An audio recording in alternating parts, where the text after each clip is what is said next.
Dr. Schaefer here at Schaefer Institute of Hypnosis, and I am going to answer the age-old question that most people have, which is, am I hypnotizable? And the short answer is yes. But if you want me to prove it, I can certainly do that too.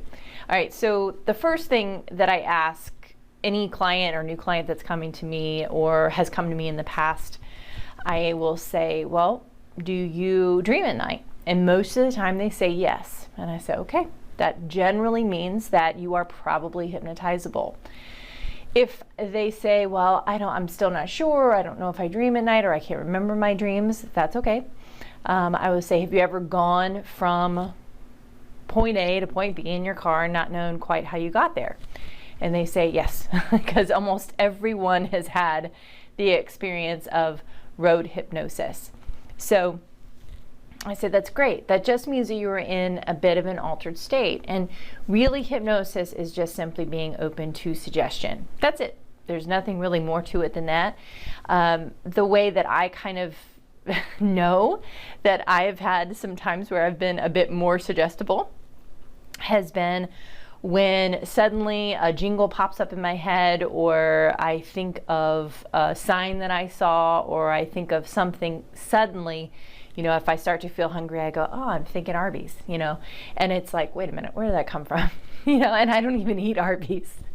But there's lots of opportunities within every single day that you can be in that place. I mean, this is why commercials work so well on TV, is because most people are in a bit of an altered state while they're watching TV. So they could be zoned out. So that's also very common. So that's one way to kind of decide and decipher, figure out for yourself if you are probably hypnotizable. Now, the other types of people who would claim they're not hypnotizable but still answer yes to those questions would be people who I wouldn't say are not hypnotizable. I would say they are more stubborn or they're more skeptical. That's okay, you know, be skeptical. The truth is, though, that hypnosis is incredibly helpful. It changes lives. It makes a major difference in pain reduction, in changing habits, in creating a better performance in all aspects of life. It helps to build confidence, reduce anxiety, stress, and relieve the discomfort of depression. And so there's so much more to it than, oh, you're going to make me cluck like a chicken. And it's like, no, I don't do that. You know, I don't do that. And you as a practitioner, if you're choosing the route of becoming a hypnotherapist, you'll get those kinds of people. And you just remind them, nope, this is a valid form of therapy. It was implemented into the British and American Medical Association as being a legitimate form of therapy in the 50s. So yeah, no, we're not clucking like chickens over here. We are making a difference in people's lives, right? So, you know, you may get some of those people. And so you don't have to prove it to them. You don't have to, you know, say, well, I see you as a challenge and I'm going to make sure you do what I want you to do, you know, and it's like, nah, no, because hypnotherapists don't mind control. We don't do that either. So we want to make sure that we continue to maintain that authenticity, that integrity, that ethical standard, but also know that hypnotherapy is super fun. You know, so if you do want to do a couple of tests with them, you certainly can do that. So here's a suggestibility test that I do or have done with all of my previous clients. And it generally helps us to know, oh, okay, so you are hypnotizable in this way. And not everybody is necessarily hypnotizable in the same way, yet I would say everyone of reasonable intelligence who can follow directions can certainly be hypnotizable and hypnotized and use this as a fantastic form of therapy. So first, let's go ahead and do it ourselves, right? So go ahead and clasp your hands together, just like that. Bring your fingers up. Yeah, perfect. Yeah, good. And now what I want you to do is just bring your fingers up and look right down the middle of those fingers, right in between those two fingers there. Perfect. Now what I'm going to invite you to do is imagine that I'm putting a really thick, strong, heavy rubber band right around the tips of those fingers. It's going to cause them to move closer and closer and closer together, only at the rate and speed that it's right for them. And you might start to notice as your fingers begin to move closer and closer together, and you just try to pull them apart, you find you cannot, just letting them drift closer as if they're two big, strong magnets pulling those fingers together. And that's right. More and more. And another big, thick, heavy, strong rubber band. And you notice that as you try to pull those fingers apart, they just start to come together more and more. That's right. And another big, thick, strong, heavy rubber band. When your fingers touch, you'll just put your hands down and come all the way back to full waking consciousness, even though you haven't been deeply hypnotized. You can just imagine another big, thick, strong, heavy rubber band and really trying to resist it so much. And the more you do, the more your fingers come together and eventually touch. Good.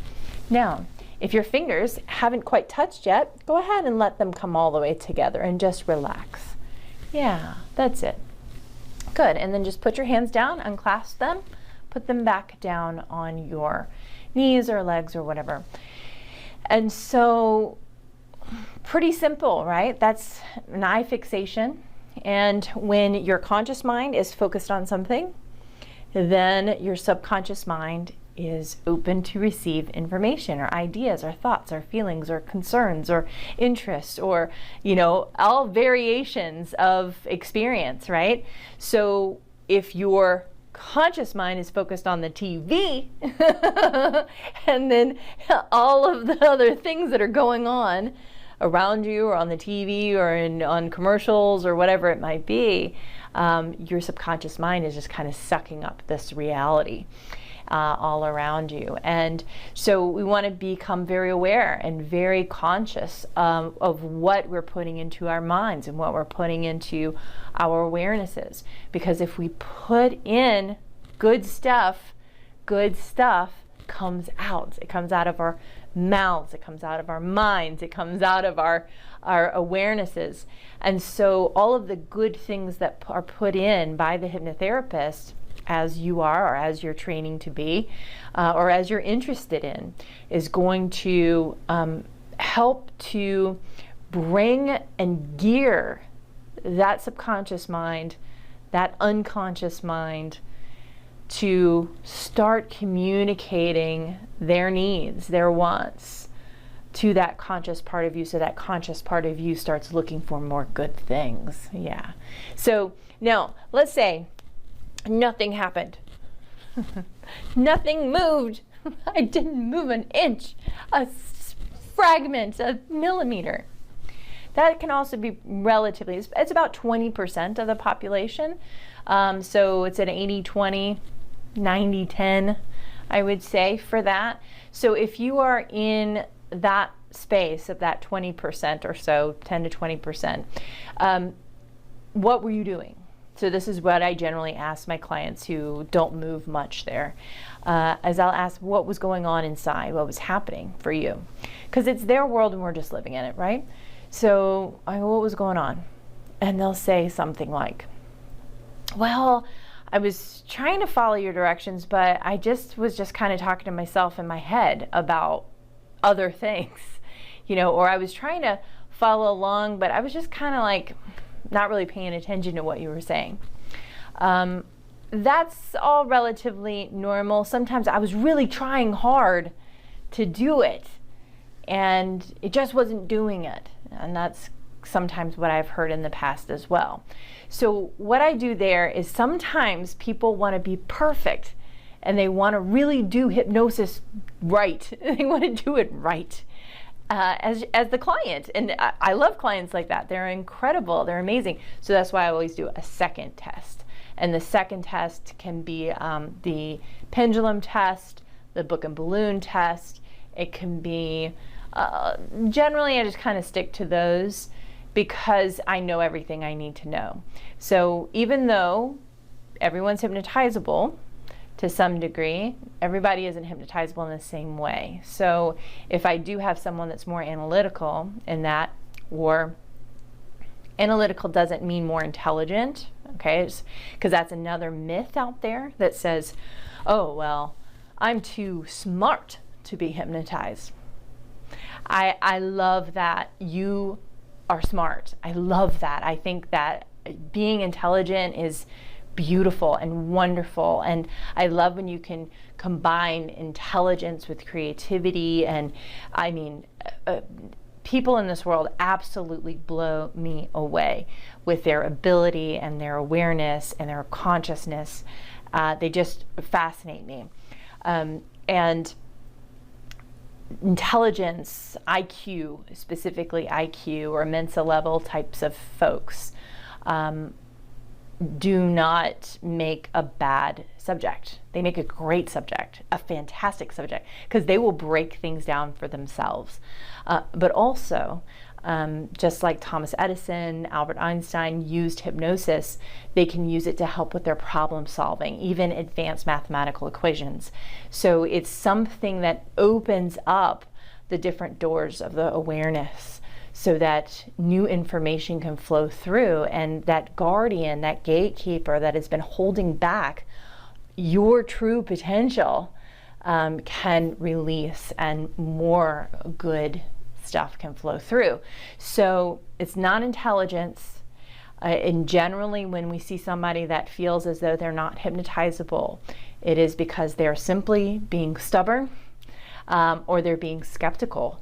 And healthy skepticism is wonderful. I'm actually very skeptical. I have been that way my whole life.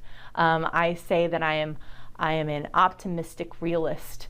I say that I'm just one woo and a half because I reserve half a woo for reality, right? And the truth is that all of it is reality. All of it is my creation anyway, right? If we want to go down that road. And ultimately, woo woo, not woo, part woo, or Mensa level, intelligent, high IQ, all of those things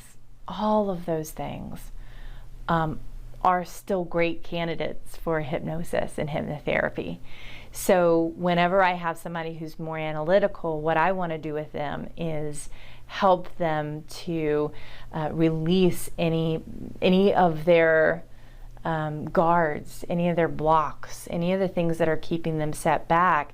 And it may not be your lay down hypnosis. It might be more of that coaching thing where we just work on some peak states, and I do some NLP and that kind of thing with clients.